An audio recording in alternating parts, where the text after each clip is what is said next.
Yan, buti po kayo okay. Yan. Ako po ay kinakabahan dahil every time na tatayo, nakakatakot. Nakakatakot na baka sa pagsunod sa Panginoon ay magkasala. Baka makapagsabi ng hindi tama, makapag-demonstrate ng hindi tama ang isang tumatayo. At nakakatakot na ang kaluwalhatian ng Diyos ay maagaw. Na sa pagtayo, baka ang kaluwalhatian niya ay maagaw ng kanyang lingkod. Kaya nakakatakot tumayo. Pero kung hindi ka naman tatayo, ikaw din naman ay magkakasala. Kasi hindi ka nasunod sa Diyos. Tama po ba yun? Kapag namuhay tayo sa takot, ang takot ay hindi galing sa Diyos. Kaya ang panalangin ko ngayong umaga, ibiyaya ng Diyos sa atin, yung kapakumbabaan, tayong lahat ay sa Kanya titingin at focus dahil ang araw na ito ay para sa Kanya. Naranasan niyo na po ba na tumulong? Sino po dito hindi pa natulong? Likas po sa atin, sa atin lalo na sa mga Pilipino, meron tayong tinatawag na bayanihan. Yun yung tumutulong kahit walang imbitasyon, nakikituwang, nakikipasan. Noon, nung unang panahon, sino po ba'y nakaabot pa dito nung nagbubuhat ng bahay? Ayun, si tatay. Yan. Ngayon, hindi na natin mabubuhat. Simentado na eh. Kaya yung bayanihan natin, iba na ang mukha. Hindi na sa pagbubuhat ng bahay, kundi sa mga pagtulong na sa ibang paraan. Pero naranasan niyo na rin po bang tumulong kayo, pero sa halip na makatulong, ay kabaligtaran ang nangyari? Yung sa maikling salita, hindi ka totoong nakatulong. Naranasan niyo na po ba yun? Tulong na tulong ka naman, pero ang naging ending, lalong hindi ka nakatulong. Hindi naging maganda ang sitwasyon nung tinulungan mo. O kaya naman, hindi mo pa nararanasan yung ganon, pero meron kang gustong tulungan at hindi mo alam kung ano yung tamang pamamaraan. May ganon po ba tayong kaisipan? Gusto mong tumulong pero hindi mo alam kung paano ka magsisimula, kung paano mo siya gagawin. Ang mensahe po ngayong araw ay para sa atin. Sa lahat ng tumulong, gustong tumulong. Para po sa atin itong lahat. Sabi po sa Colossus 3:12, magbihis nga kayo gaya ng mga hininang ng Diyos, ng mga banal at minamahal, na isang pusong mahabagin, ng kagandahang loob, ng kababaan, ng kaamuan, ng pagpapahinuhod. Sa verse 13 po, magtiisan kayo sa isa't isa. Sa English version po ang sabi, bearing with one another. Ano po ba yung ibig sabihin ng salitang forbearing or bearing with? Ito po ay nagmula sa Greek participle na anekominoi, mula sa salitang anekomai, na nangangahulugan ng pagtitimpi, pagtitiis, pagbabata, at pagpapaumanhin sa mga kahinaan at pagkakamali ng isa't isa. Hindi po ba kung merong pinakamahirap pasanin ay ang imperfections ng iba? Kung ang lahat ng tao sana sa iglesia ay perfect, hindi na sana natin kailangang magtiisan sa isa't isa. Ngunit inilagay po tayo ng Diyos sa loob ng iglesia para magtulungan, para mas maging higit na kawangis ni Jesus. Ang iglesia ay hindi lugar ng mga perpektong tao. Ang iglesia ay lugar ng mga hindi perpektong tao na nagtutulungan kung paano maging ganap o mature. Ibig sabihin, may katungkulan tayo sa isa't isa para lumago. Kailangan natin magtulungan na makipasan sa mga kahinaan ng isa't isa. Ito po ang sinasabi ni Pablo sa Galatians 6, chapter 1, Galatians 6, verses 1 to 2. Yung binasa po kanina sa Bible reading, nagkataon po na parehas. Yun po yung ating teksto ngayong umaga. Sabi po doon, kung may makagawa ng kasalanan, kayong mga pinapatnubay ng Espiritu ang magtuwid sa Kanya. Gawin ninyo iyon ng mahinahon at mag-ingat kayo. Baka kayo naman ang matukso. Magtulungan kayo sa pagdadala ng pasanin ng bawat isa. Sa gayong paraan ay matutupad ninyo ang utos ni Kristo. Kung merong pinakamabigat na pasanin ang buhay, iyon ay ang kasalanan. At kadalasan, hindi natin ito kayang pasanin mag-isa. Yung bigat na dulot ng kasalanan. Kaya kailangan natin ang isa't isa. Kailangan natin ang iglesia para tulungan tayo sa pakikibaka sa kasalanan. Pakisabi nga po natin sa ating katabi, kailangan kita.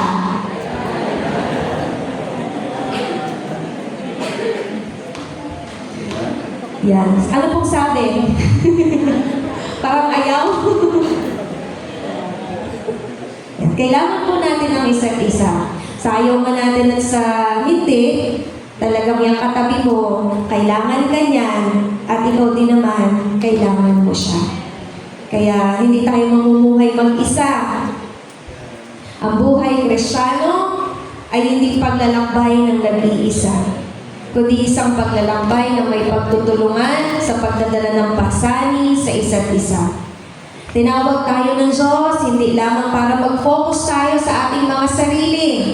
Hindi lamang palakasin ang ating mga sarili, kundi makipasan din sa iba. Tumulong sa pagtutuwid, magbigay ng lakas sa nanghihina, at magpakita ng pagmamahal sa nangangailangan. Pinapakita nito na ang buhay Kristiyano ay hindi lamang sa sariling paglago, kundi sa pagmamalasakit at pakikipasan sa iba. Kaya po ang ating mensahe ngayong umaga, sasagutin po natin ang katanungang paano tayo magiging mabisa sa pakikipasan sa isa't isa. Paano tayo magiging mabisa sa pakikipasan sa isa't isa? Una, magtuwid sa gabay ng Espiritu. Magtuwid sa gabay ng Espiritu. Sinimulan po ni Pablo yung salitang, ang talata sa salitang kayong mga espiritual. Ipinapakita po nito na ang pagtulong sa iba ay magagawa lamang ng taong pinangungunahan o pinapatnubayan ng banal na Espiritu. At ito ay hindi kayang gawin ng isang taong hindi pinapatnubayan ng banal na Espiritu. Dahil ang pakikipasan ay gawaing espiritual, kaya dapat itong isagawa ng mga taong pinapatnubayan ng banal na Espiritu. Bakit po ba mahalaga na bago tayo magtuwid, kailangan natin ang gabay ng Holy Spirit? Bakit hindi pwedeng tayo na lang sa ating sarili? Bakit po kaya? Dahil ang layunin ng pagtutuwid ay hindi lamang maitama ang pagkakamali, kundi maipakita ang pag-ibig ng Diyos at maibalik ang kapatid sa tamang lakad. So hindi lang pagpapamukha ng pagkakamali, kundi ang layunin mo ay maitama at maibalik siya sa kung saan dapat siya lumalakad. Kung wala po ang gabay ng banal na Espiritu, sa halip na tayo ay makatulong, hindi po natin siya matutulungan. Kaya hindi po tayo dapat nagpapadalos-dalos sa pagtutuwid. Ang ating layunin ay maakay sa tunay na pagsisisi ang nagkasala at hindi lamang maisampal sa kanyang mukha ang kasalanan. Na para bang inasampal natin, balik ka, makasalanan ka. Parang gustong-gusto nating durugin dahil gusto nating ituwid. Kailangan nating umasa sa banal na Espiritu dahil siya lamang naman ang may kakayahan na dalhin ang tao sa isang tunay na pagsisisi. Sino lang daw po ang may kayang magdala? Ang banal na Espiritu. May pagkakataon na tayo ay nabibigla at sa kagustuhan nating magtuwid ay talagang nagawa tayo ng ating sariling paraan. Nagamit tayo ng ating sariling salita. Pero ang pagsisisi ay espiritual at mauunawaan lamang sa paraang espiritual. At tanging ang banal na Espiritu lamang po ang may kakayanang gawin iyon. Kung papaano, kung kailan, ang banal na Espiritu po ang nakakaalam. Parating tayo mga mananampalataya ay sumasang-ayon lang sa banal na Espiritu. Kung ano ang kanyang leading, doon tayo. Sa pagtutuwid sa nagkasala, wala pong professional, walang matanda. Hindi tayo pwedeng umasa sa ating sa sariling kakayanan o karanasan o maging sa edad.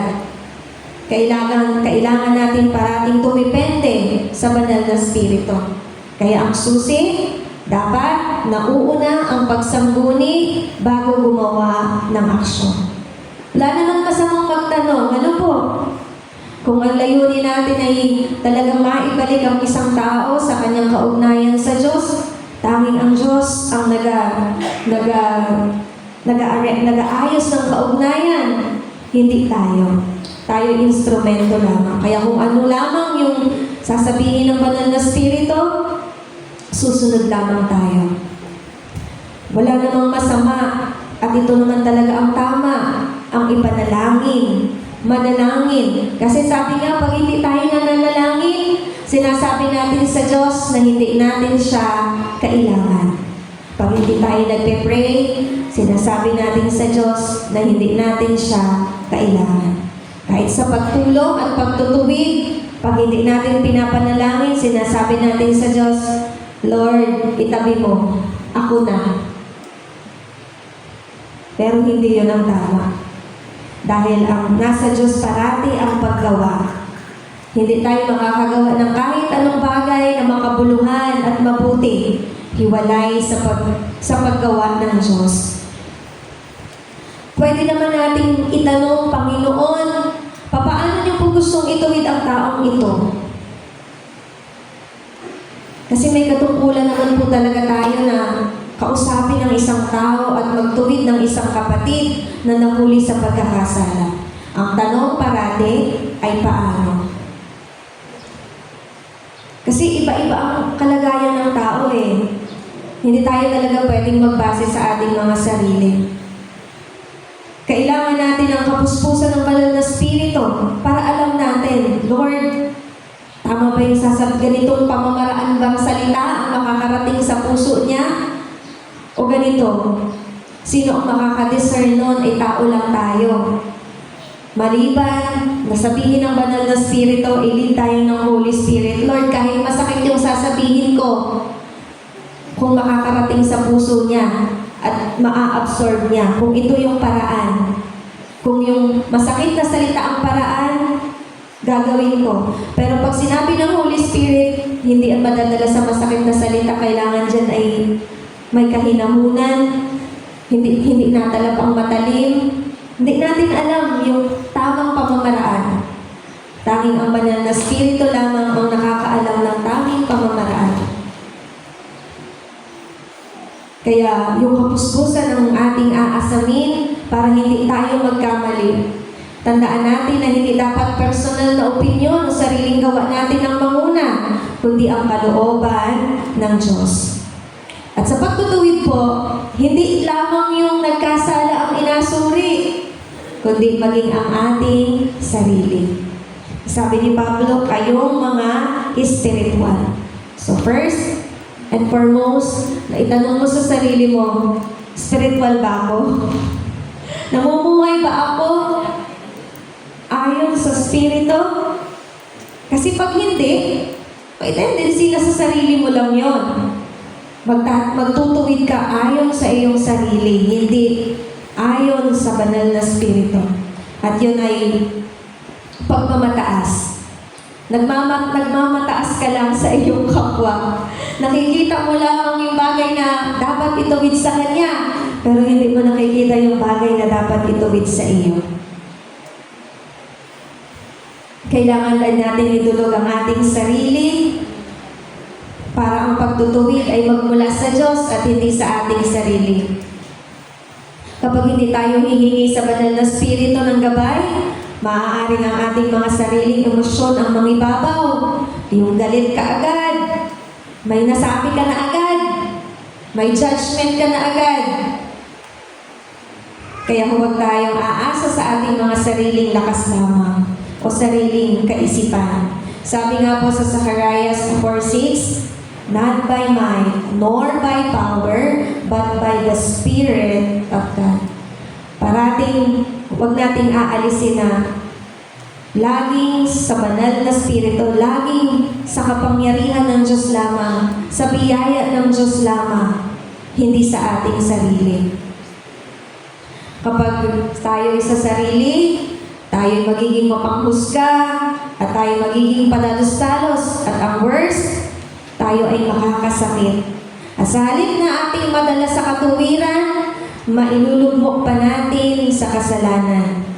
Kapag sariling salita natin ang ginamit, kasi ang salita natin ay salita ng tao, pero pag salita ng Diyos, di ba sabi, ito ay may tali, magkabila. At ang sabi rin sa 1 Timothy 3:16, ang salita ng Diyos ay ang mga nakasulat ay kinasihan, magagamit sa pagtutuwid, sa pagtuturo. Kaya wala tayong ibang salitang sasabihin, kundi ano yung sinasabi sa salita ng Diyos. Kaya pag magtutuwid tayo, dapat may dala tayong salita ng Diyos, Bible. Kasi pag sa atin, pwedeng magkaroon ng question, talaga ba? Pero pag eto kapatid, ang sabi sa salita ng Diyos, hindi pala tama ang pagtaya sa wedding. Hindi pala tama, kapatid, yung sabi, ito sabi pala ng Lord dito sa ay huwag daw maniwala sa hula at mga albularyo. Ito pala kapatid daw ang mangyayari, sabi ng Diyos. Hindi ko sabi sabi ni Lord. At ang banal na Espiritu ang kikilos sa buhay ng taong iyon. Kaya, i-examine din natin ang ating mga sarili. Dahil ang goal natin ay maangkay siya pabalik at hindi mailigaw at mapariwara. Sabi nga sa Lucas 6:39, sinabi rin ni Jesus sa talinghagang ito, maaari bang umakay ang isang bulag sa kapwa bulag? Hindi ba kapwa sila mahuhulog sa hukay? Kaya hindi tayo makapagtuturo kung tayo mismo ay hindi naman natin alam yung katotohanan. Kung tayo mismo'y bulag din sa katotohanan, paano natin masasabi yung isang bagay na hindi naman natin naiintindihan? At mahirap magturo ng isang bagay na hindi mo alam. Sa mga guro siguro, bago tayo pumasok sa classroom, kahit matagal na nating inaturo, inaaral pa din po natin. Kasi mahirap magturo ng hindi mo alam, lalo na sa math. Mahirap magturo ng hindi mo alam. At ang masakit pa dito, pag nakapagturo ka ng mali, yun na, mahirap mo na siyang i-correct. Kasi matagal na panahon, ang akala niya, yun ay tama. Kahit nga yung maling tono ng kantay, pag maling tono yung natutunan mo, anong hirap baguhin. Kaya, kailangan natin tayo mismo ay hindi alien sa katotohanan. At mahirap na tayo ang maging dahilan ng pagkakasala ng iba. Dito tayo kaya pinag-iingat, ingatan ng sarili para sa kaugnayan mo sa Diyos at para din naman sa iba. Kaya sabi ni Pablo, malaya kayo. Pero hindi dahil naman malaya tayo ay pwede na talaga natin gawin ang lahat. Kasi ina-consider pa rin natin yung mga tao sa paligid natin. At sabi nga, may isang verse na alala ko lang, kapag daw yung mata mo ang dahilan ng pagkakasala, dukutin daw at itapon. Kapag yung kamay ang dahilan ng pagkakasala, putulin at itapon. Pag ikaw ang dahilan ng pagkakasala, baka ikaw ang tanggalin at itapon. Kasi hindi daw baling ikaw ay kulang ng mata o bahagi ng katawan na nasa langit ka. Pero kumpleto ang katawan na nasa impyerno ka. So medyo nakakatawa po pero yun po ay babala sa atin. Kung yung bahagi ng katawan mo nga na nakapagkakasala ay nasabi ng Diyos na alisin, tanggalin. Kung may isa na nagiging dahilan ng pagkakasala sa iglesia, dapat siyang ituwid. Huwag namang alisin agad. Kung saan ipatay agad, ituwid muna, i-check muna. Walang Kristiyanong nakakapagpatuloy sa kasalanan ang maaaring mapuspos ng Espiritu Santo. At kung hindi siya puspos ng Espiritu Santo, hindi siya magiging mabisang kasangkapan sa pagtutuwid. Paano natin maitutuwid ang isang anak na nagkakasala kung tayo mismo ay nagbababad sa kasalanan? Bawal ang cellphone. Pero yung nanay at tatay naman hindi mapuknat sa cellphone. Huwag mong gawin yung ganito. Tamang kami na lang ang nagawa nito. Pero tama ba yun? Na yung nagtuturo at nagtutuwid ay pwede, pero yung tinutuwid ay hindi. Nawawalan ng otoridad. Nawawalan tayo ng karapatang magtuwid kung tayo mismo ay hindi namumuhay sa katuwiran. Paano natin matutuwid ang isang tao? Tayo mismo ay nagawa rin ang kanyang ginagawa. Kaya alang-alang sa isa't isa, kailangan nating palakasin ang ating buhay espiritual para matulungan natin ang mga nadadapa na makabangon. May mga pagkakataon na talagang mahirap magtuwid, mahirap magturo, lalo na kung ayaw naman magpatuwid at ayaw magpaturo. Matigas ang puso. So, hindi naman natin sila dapat sukuan. Kaya nga, babalik ulit tayo. Kailangan natin ang gabay ng banal na Espiritu. Ipapanalangin natin yung taong namumuhay sa kasalanan. Talagang mahirap magtuwid ng ayaw magpatuwid. Kung paano mahirap gisingin ang gising na, nagtutulog-tulugan. Ganun din yung tinutuwid mo na ayaw magpatuwid. Hindi lahat ng katotohanan ay madaling tanggapin. Lalo na kung tinutuwid natin ay masyadong mataas ang pagtingin sa sarili. Kaya kailangan natin ng karunungan mula sa banal na Espiritu. At ang Espiritu ng Diyos ang siyang kumausap sa taong iyon. Kung talagang ang isang tao ay pinanananahan ng banal na Espiritu, ang banal na Espiritu ang magawa ng paraan para ang pusong matigas ay lumambot, ang isip na sarado ay mabuksan. Talaga naman, di ba po sa buhay ng katotohanan, may isa doon na sinabi na may pagkakataon na pinapayagan ng Diyos na ang isang tao ay mahulog sa kasalanan kahit pinili niya. Pero meron din kasunod na ang Diyos din ang nagawa ng paraan para ang taong ito ay hindi lubusang mapahamak. Kaya talagang ang Diyos pa rin.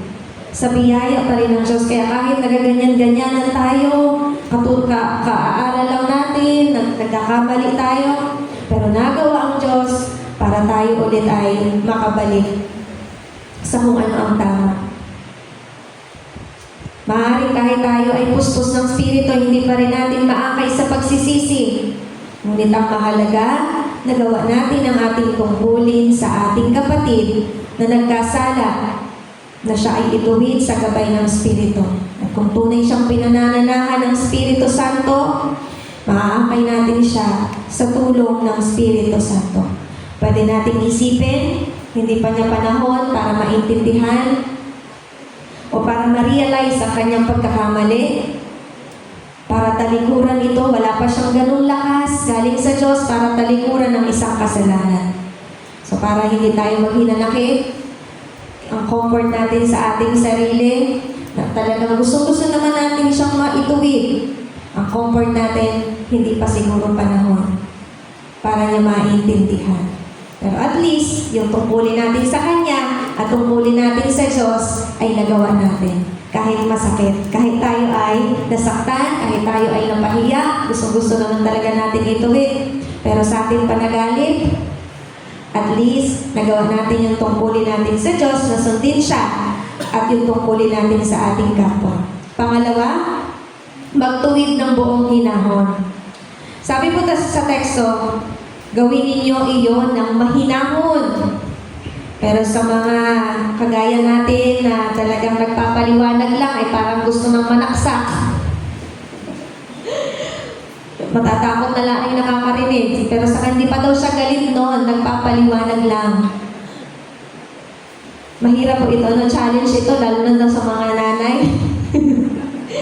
Mga nanay na dating tahimik, pero nung habang natagal ay parang nalakas na ang boses at parang laging gusto'y mangungurit.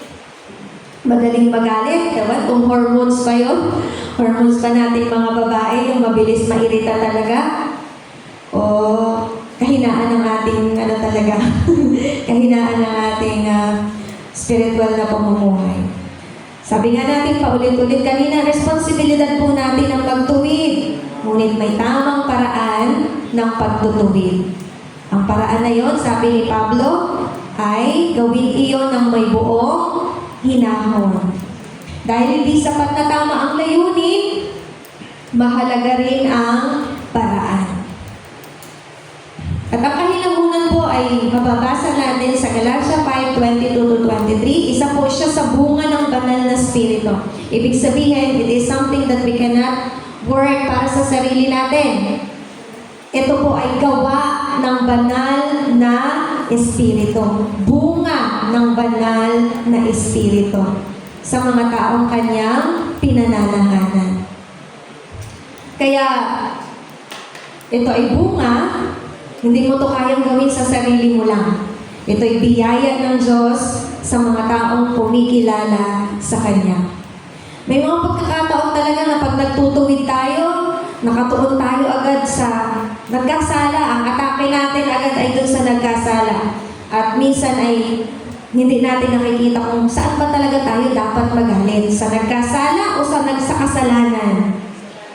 Sa kasalanan. Pero, in reality, saan tayo galit agad? Sa nagkasala. Gusto natin agad paluin. O marinig ka! Kahit sa mga anak ko, ano? O marinig ka! Taas agad natin, taas agad ng boses natin. Dahil nakatuon tayo sa taong nagkasala at sa kanyang maling nagawa. Nasasabi pa natin, kung hindi mo yan ginawa, hindi mo sana naranasan. Ina-condemn natin. Hindi naman po masamang magsabi ng katotohanan. Pero tingnan natin kung paano paraan natin iyon sinasabi. Totoo naman lahat kaya nangyari yun kasi ginawa niya. Pero yung way kung paano natin sinasabi is nagmamatter. Hindi sapat na tama ang sinasabi natin, dapat tama rin ang paraan ng pagsasabi natin. Baka sinasabi natin yun out of galit at hindi na dahil sa gabay ng banal na spirito. Minsan sa bugso ng ating damdamin, tayo ay nakakagawa ng mga padalos-dalos na pagpapasya. Kapag nauuna ang galit, may pagkakataon na hindi natin nakokontrol ang ating dila. At wala na tayong pakialam, masaktan ka man o hindi, may nakakarinig bang iba o wala. Basta mailabas natin yung ating galit, masabi natin yung gusto nating sabihin. Minsan naririnig mo pa yung salitang deserve. I deserve. Deserve niya. Kaya makikita natin na kapag ang tao ay kumikilos ayon sa laman, natural na lumalabas ang init ng ulo at pagiging mapagmataas. Given na nahuli natin ang isang tao sa pagkakasala at ayaw nating i-tolerate ito. Gusto nating ituwid. Pero hindi naman natin pwedeng idahilan yon kung bakit nakapagsalita na tayo ng masasakit. Gusto mong ituwid, kailangan masasakit yung salita para talab na talab. Hindi naman daw po yun dapat nating ikatwiran. Paano po natin mapapanumbalik sa relasyon ang ganitong klaseng pagtutuwid? Ang kasalanan po ay parang isang sugat. Kapag nilagyan natin ng gamot, mahapdi, masakit. Ay paano kung ang paglalagay ng gamot ay basta na? Kasi malikot ka. Alcohol, buhos. Pag ganun po kaya ang mararamdaman ng tao, gusto kaya ako nitong bumalik o gusto nito kong lumala? Pag gusto kong lumala. Pero pag gentle, anong nangyari? Anong ginawa mo? Bakit nagkasugat ka ng ganyan? Di ba parang kahit masakit na iibsan, alam mo mali ka kasi tumakbo ako ng mabilis. Dapat hindi ako tumakbo ng mabilis. Na moment na nasaktan ka, na-realize mo na yun eh. Nagsisisi ka na. Pag gentle yung ginagawang approach sa'yo, mas lalo mo pang na-realize yung pagkakamali mo nang hindi ganun, nang hindi ka parang pagka napoprovoke lalo siyang lumayo, napoprovoke lalo siyang maging masama kapag harsh yung ating ginagawang approach. Kaya, ganito po sa pagtutuwid. Maaaring may dala tayong katotohanan, pero kung walang hinahon, maaari nating masugatan lalo ang kapatid at magpadya ng kanyang lalong paglayo sa Diyos. Kasi sasabihin natin, mabuti ang Diyos, lumapit ka sa Kanya. Ikaw naman na nagsasabi na hindi naman parang mabuti.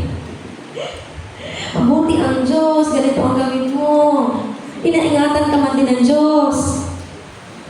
Pero parang may diin naman yung mga salita natin na parang gusto natin lalong dagdagan ng sugat.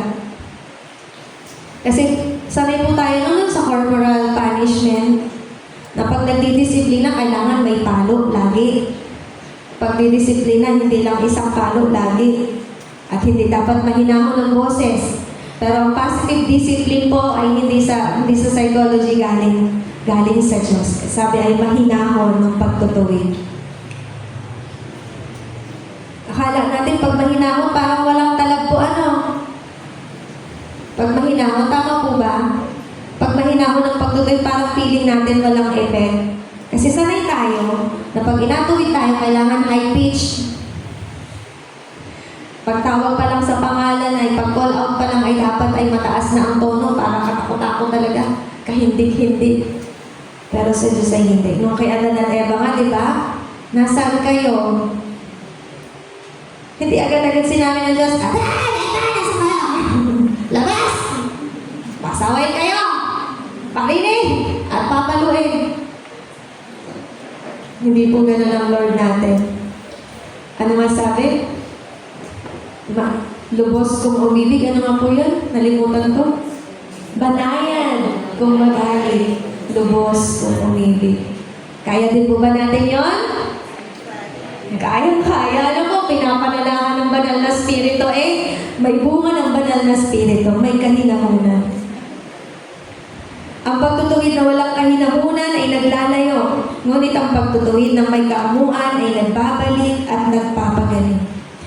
Tingnan po natin ang halimbawa ng Panginoong Jesus sa John 8:1-11.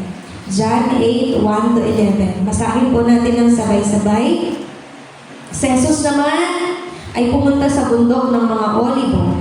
Kinabukasan, maaga pa'y nagbalik na siya sa templo. Lumapit sa kanya ang lahat, kaya tumupo siya at nagsimula siyang magturo. Dumating noon ang tagapagturo ng kautusan at mga Pariseo na may dalang isang babaeng nahuli sa pamamalo niya. Iniharap nila ito sa karamihan at sinabi kay Jesus, Guro, ang babaeng ito'y nahuli sa aktong pangangalo niya. Ayon sa kautusan ni Moises, dapat patuhin hanggang sa mamatay ang mga katulad niya. Ano naman ang masasabi ninyo? Tinanong nila ito upang subukin siya at nang may maiparatang sila laban sa kanya. Ngunit yumuko lamang si Jesus at sumulat sa lupa sa pamamagitan ng daliri. Patuloy siya sa pagtatanong, kaya tumayo si Jesus at nagsalita.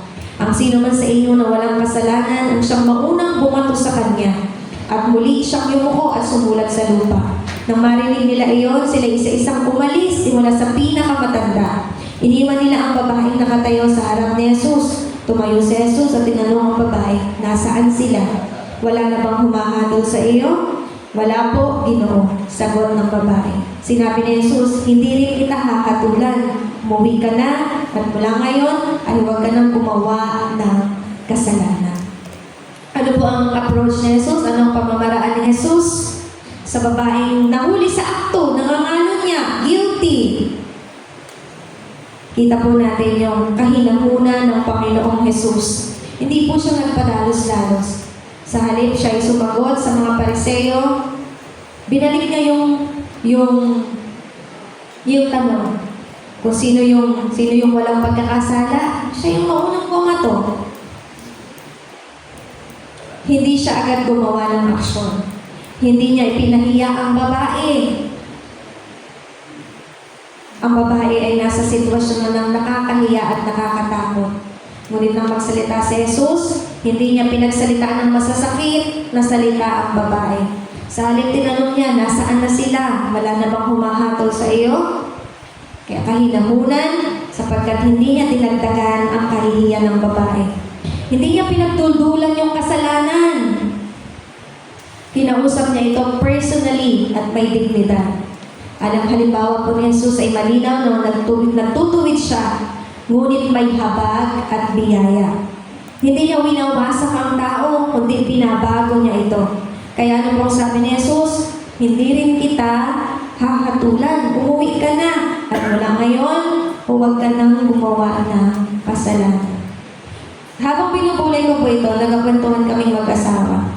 Sabi ko, kapag bang isang mananampalataya ay nagkasala, yung kasalanan ba, alam na niya o hindi pa? Kayo po, anong sagot niyo? Alam. Sabi niya po sa akin, bago mo po yung gawin, alam mo na. Tunay nga po naging marupok lang tayo. Talagang bago natin gawin yun, alam na natin, lalo na tayong mga mananampalataya. Hindi tayo komportable sa kasalanan. Kaya, sa case na to, yung si Jesus, alam niya po, na alam na ng babae na siya ay nagkasala. Na-realize na ng babae na siya ay nagkasala. Kaya sabi na lang ni Jesus, huwag ka nang gumawa ng kasalanan. Kasi hindi naman siya mahihiya at matatakot kung siya ay tama. No po. Kaya yung mga young people na nagbo-boyfriend at nag-girlfriend na hindi mananampalataya na tinatago. Bakit mo tinatago kung tama? Ba't ka mahihiya kung tama? Kasi may po sa akin one time, hindi nga mananampalataya. Nagre-request na, imay day daw, hindi ma-imay day. Sabi ko, tingnan mo yan. Hindi mo ma-imay day kasi nahihiya ka, natatakot ka, kasi mali. Walang kasanang guilt kung yan ay tama. Kaya yun palang alam mo na mali. Pero dahil mahina ang spiritual, nagapatianod at nasunod na lamang kahit mali. Pero alam niyang mali. Tandaan natin na ang layunin sa pagtutuwid ay restoration, hindi humiliation. Magkaiba yung na-restore mo, nasaktan, pero nakabangon. Yung magkaiba nun sa nasaktan mo, ay lalong lumayo. Dahil natison. Sabi sa 2 Timoteo 2:25, mahinahon niyang itinuwid ang mga sumasalungat sa Kanya. Baka sakaling marapatin ng Diyos na sila'y magsisi tumalikod sa kanilang kasalanan upang makilala nila ang katotohanan. Dito, malinaw na iniugnay ni Pablo ang kahinahunan at pag-asa ng pagsisisi. Ang layunin parati ay matuwid at hindi maituwid at hindi manalo sa argumento, kundi upang bigyan ang tao ng pagkakataong makapagbaling loob sa Diyos. Lagi nating ilagay ang ating sarili kung anong kalagayan ng ating kapatid. Ilagay natin yung sarili natin. May nabasa ako na isang post, sasabi doon, paano daw kaya kung ganito daw tayo? Ina-judge natin yung iba ayon sa kanilang aksyon. Pero pag sa ating sarili, ina-judge natin yung ating sarili ayon sa ating intensyon. Magkaiba ba Pag sa iba, kung anong nakita mong ginawa niya, yun na yun. Pag sa ating sarili, kaya kulang naman nagawa yun kasi ina-judge natin yung ating sarili base sa ating intensyon. Pero pag sa iba, sa aksyon. Tama po ba yun? Hindi po tayo batas. Kung paano natin tayo tayo gustong maunawaan ng iba, yun din yung pag-unawa na abigay natin sa kanila. Sabi nga, kung anong gusto mong gawin sa iyo, ayun din yung dapat gawin mo sa iba. Paano mo gustong itama kapag nagkakamali ka? Gusto mo ba masakit? Gusto mo ba yung pinapahiya ka? Kung hindi, masakit din yun sa iba. Kaya, kung ano yung gusto mo, pag nagkamali ako, gusto ko maunawaan mo ako, tulungan mo ako, ipag-pray mo ako. Huwag naman yung sobrang sakit naman, baka hindi ko matanggap. Baka hindi ko matanggap, baka masaktan ako, ay lumayo ako.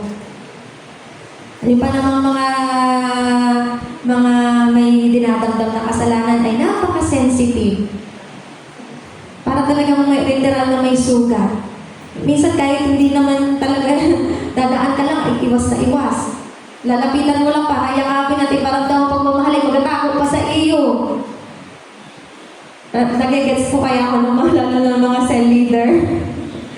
Yung minsan ataguan ka pa talaga, parang di ba sa lahat ng pagkakataon ikaw yung may pinakamatinding pagmamahal sa kanya, pero once na nagkamali siya, ikaw yung una niyang iiwasan at hindi lalapitan. Kasi sa isip niya, baka siya ay mahusgahan.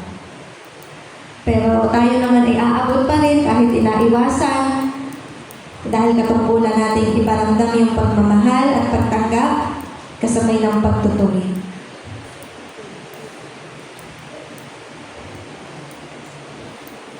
So, paano paraan natin tayo nais ituwid? Dapat may kahinahunan. Pangatlo, magtuwid ng buong ingat.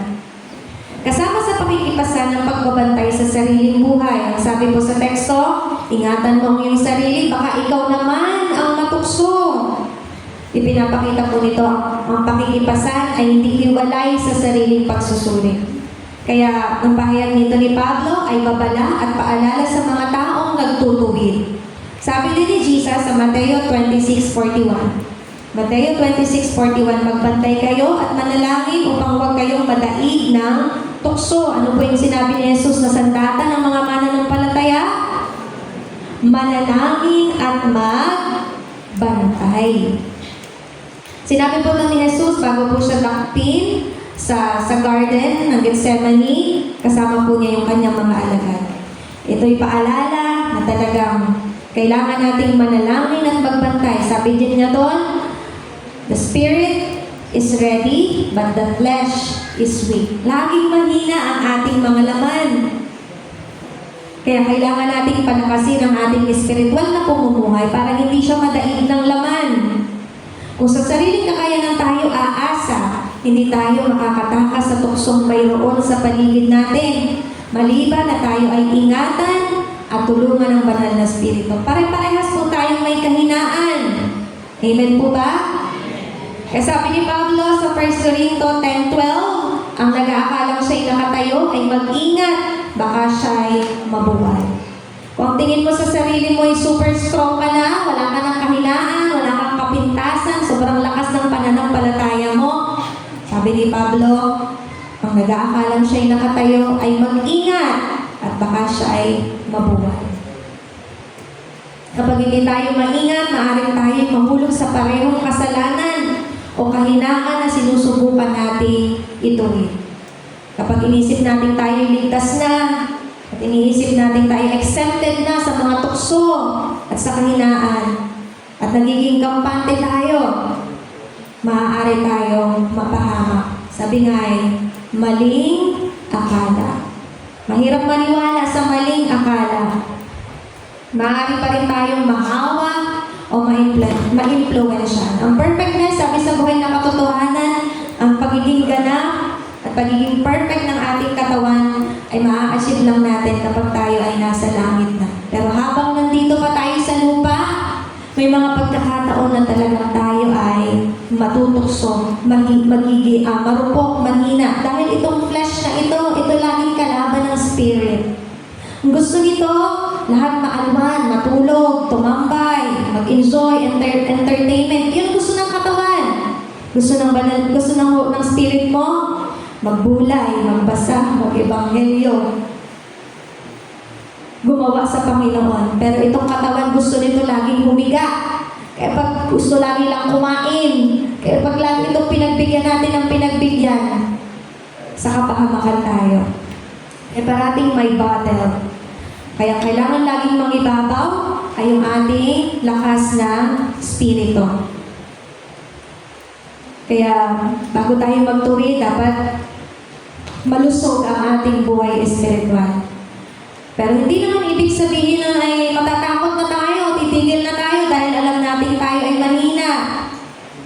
Ganun po ba? Yun po ba yung naging dating sa atin? Ay, kailangan ko pala, ganito. Baka ano. Hindi pala ako pwede, ayaw ko, baka ganun. Ganun po ba yung naging dating sa atin? Sana po hindi.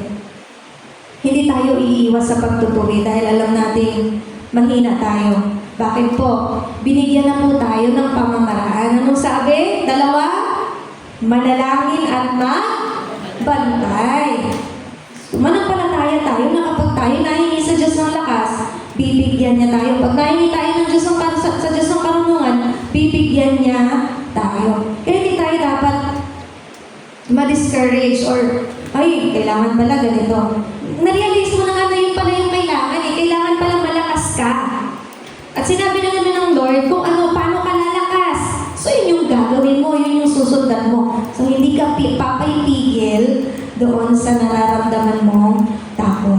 Kasi nagbigay ang Diyos ng pamamaraan. Ngayon, ang tatanungin, nasaan pala tayo? Kanino ka maniniwala? Sa Diyos na nagsasabing pag nanalangin ka at nagbantay ka, tutulungan ka niya, palalakasin ka niya, o sa sinasabi ng Diablo na huwag ka nang magkaroon ng care, baka ikaw pa imahawa. Huwag ka nang sumubo. Huwag mo nang subukan. Yun ay galing sa kaaway. So, kanino tayo makikinig? Kanino tayo mananampalataya? Sa Diyos o sa kaaway? Kapag takot, sa Diyos galing? Hindi po. Kapag takot kang gumawa ng mabuti, hindi sa Diyos galing yan. Sabi ni Santiago, ang nakakaalam ng mabuti, pero hindi niya ginagawa, ay nagkakasala. Hala natin pag wala tayong ginawa, safe na safe tayo. Tahimik lang ako dito, Lord, behave na behave ako. Pero sabi ni Pablo, pag alam mo, ni Santiago, pag alam mo ang tama, hindi mo ginawa, ikaw ay nagkakasala. Kaya, sa Diyos tayo, binigay niya ang kaparaanan, binigay niya ang susi.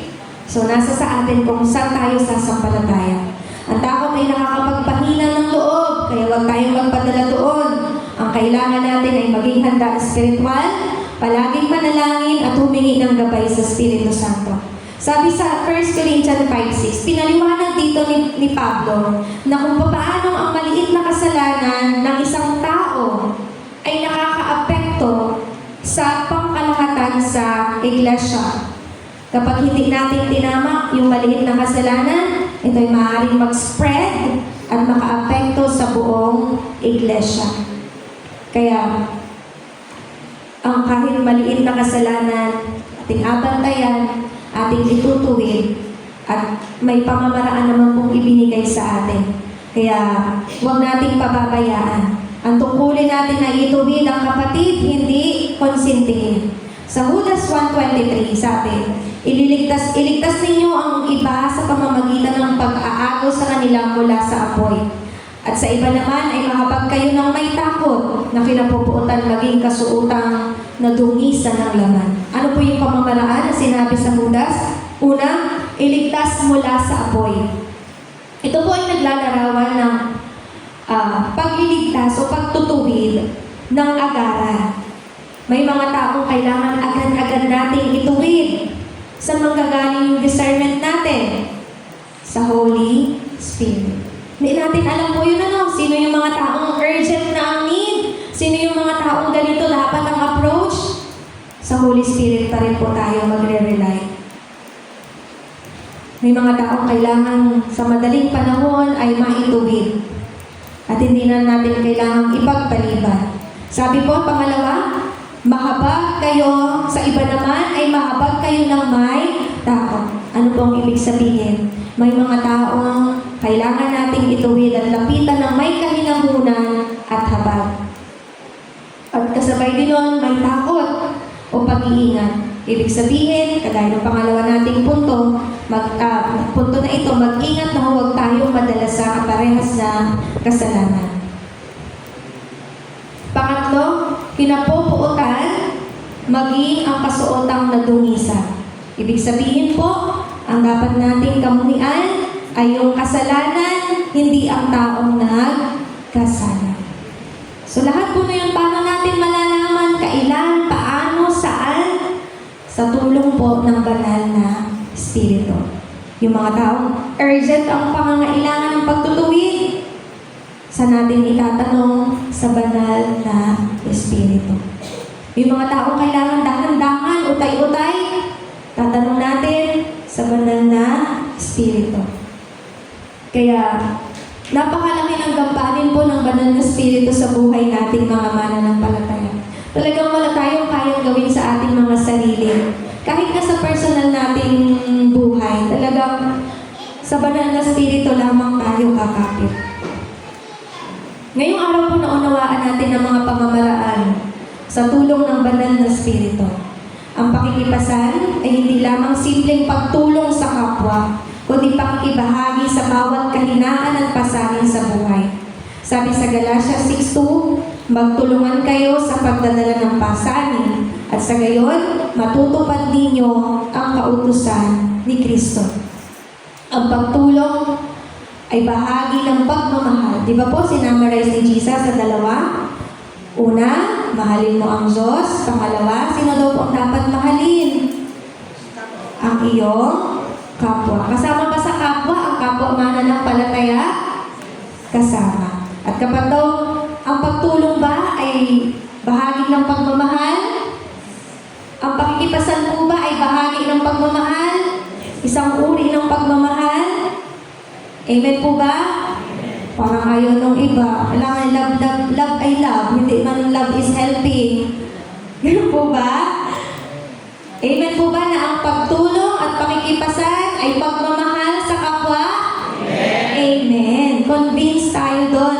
Kumbinsido tayo doon na ang pagtulong ay isa sa mukha ng pagmamahal. At kapag natulong daw tayo sa paraan ng pagtutuwid, na hindi po hinahayaang malunod ang isang tao sa kasalanan, natutupad daw po natin ang utos ni Kristo.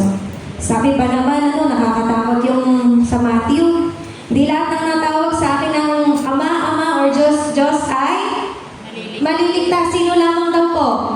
Yaong mga sumusunod. At sabi din sa Lucas, lalong higit at mapalad ang taong nakikinig at sumusunod. Kaya ang pagtulong na ito, pag ginagawa natin, natutupad natin at sinusunod ang kautusan ni Kristo. Hindi natin pipiliin ang ating atulungan, kundi lahat ng nangangailangan at inasabi ng banal na Espiritu sa atin na tayo ang kanyang instrumento, walang pagtanggi. Kahit pa yan ay dati mong kaalitan, pag sinabi ng Lord na ikaw ang kanyang dapat gamitin dyan, walang tanggihan. Walang pinipili dahil ang namimili ay hindi nagmamahal. Kapag daw mabuti lang tayo sa mabuti sa atin, wala tayong pinagkaiba sa makasalanan. Kailangan ang mananampalataya ay mabuti sa lahat at sa lahat ng pagkakataon. Tayo po ay manalangin. Ama, salamat po sa pagtuturo ngayong araw na ito. Hindi namin kayang maging mabuti sa aming mga sarili lamang. Hindi namin kayang tumulong kung kami, Panginoon, ay hiwalay sa iyo. Hindi namin kayang gumawa ng mga makabuluhang bagay kung kami, Panginoon, ay kikilos ayon lamang sa aming mga sarili. Ibiyaya mo sa amin mula sa araw na ito, Panginoon, na lubusan naming maunawaan ang pagdepende sa banal na Espiritu. Na maging dependent kami, Lord, sa Holy Spirit. Maging sensitive kami sa kung anong sinasabi at pinapagawa ng banal na Espiritu. Ayaw namin magkamali, samantalang kami ay nasunod sa iyo. Ayaw namin maging dahilan ng pagkakasala ng iba, Panginoon. Ayaw mo ng kasalanan. Ayaw mo ang isang tao ay napapahamak, Panginoon. Kaya kung kami ang magiging dahilan nito, Kami po ay tulungan ninyo na parating maging mapanalanginin, mapagbantay, at magpursige, Panginoon. Akuing personal na responsibilidad, Panginoon, ang magpalago ng buhay espiritual. Na hindi namin ito iaasa sa ibang Panginoon, kundi mismo kami sa aming mga sarili. Gawin namin personal na responsibilidad ang palaguin ng aming mga sarili upang kami ay maging instrumento mo, upang ang aming mga buhay ay lubos na maging kagamit-gamit sa iyo, Panginoon, at hindi kami maging instrumento ng kaaway, parang iba ay maligaw, parang iba at Panginoon ay mapahama. Ang layunin ng aming buhay ay kasama dapat ng iyong kaisa sa iyong layunin, Panginoon, na maturuan, mahakay, Panginoon, ang bawat isa sa paglakad kung saan ay sumusunod po sa inyo, sa paglakad na namumuhay, Panginoon, ayon sa inyong salita at hindi ayon sa aming mga sariling kagustuhan. Isang buhay na fully surrendered sa iyo, Panginoon. Isang buhay na namumuhay ayon sa katotohanan, sumasamba sa iyo in spirit and in truth, Panginoon. Ilid mo kami sa ganang klaseng buhay, Panginoon. Bagaman kami ay hindi mga perfect na mga tao, pero kung sa bawat panahon na kailangan namin, Panginoon, kumilos para sa iyo, tulungan mo kami na maisaayos ang aming mga buhay. Na napakinggan namin, Panginoon, na ang pagtutuwid ay kailangan at responsibilidad, Panginoon, sa isa't isa. Kasunod nito, kailangan namin magpasya na isaayos ang aming mga buhay upang kami ay maging kagamit-gamit sa iyo.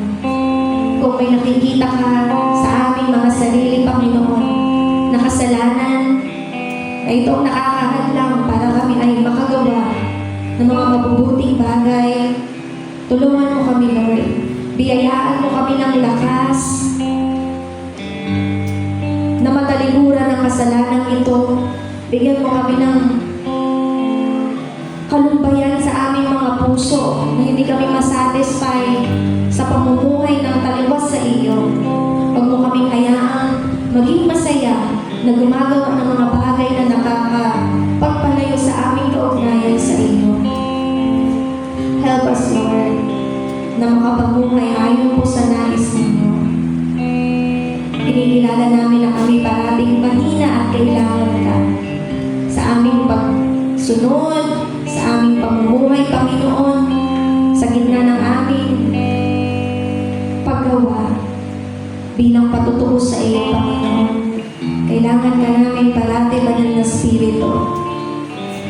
Tulungan mo kami sa aming mga kahinaan. Palakasin mo kami, Panginoon. Huwag na namin intayin na kami ay masaktan pa para maituwid namin ang mga bagay na dapat namin ituwid. Kung kami, Panginoon, ay namumuhay ayon sa iyo, hindi na namin kailangang hintayin na kami ay paluin pa. Hindi na namin kailangang hintayin na kami ay saktan pa bago namin maunawaan, Panginoon, ang isang bagay. Dahil nariyan ka, Espiritu ng katotohanan, ibiyaya mo sa amin parati ang kakayanang manampalataya sa katotohanan ibinabahagi sa amin. Upang hindi ka namin ma-disappoint, upang ang kalaguan, Panginoon, ay makita sa aming mga buhay. At kami maging kalakasan ng isa't isa. Hindi kami maging dahilan ng kapanghinaan, ng kalungkutan, Panginoon, o maging pagtalikod ng iba. Ingatan mo ang aming mga buhay. Ingatan mo ang isa't isa, Panginoon. At kami naman ay biyaya mo ang willingness na parating sumilong sa iyo, na parating magpakalinga sa iyo, na parating magpalago, Panginoon, yung willingness namin parati, Lord, na lumago sa ilalim ng iyong pangunguna. Hindi namin alam ang ilang pang mga bagay.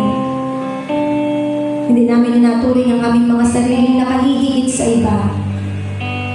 Bawat isa sa amin, Panginoon, ay may kahinaan. Kaya sa oras na ito, patagpuin mo kami sa aming mga kahinaan. Palakasin mo kami, Panginoon, upang simula sa araw na ito, may makitang nabago sa aming mga buhay. Kahit utay-utay, kahit mabagal, Panginoon, utay-utay, kami ay mabago. Habang kami namumuhay, ang aming mga buhay makapagbigay kaluwalhatian po sa inyo. Hindi namin ito kayang gawin without you, without the Holy Spirit, Panginoon. Kaya, we surrender, Lord. Inasuko namin sa iyo ang aming lahat-lahat, Panginoon.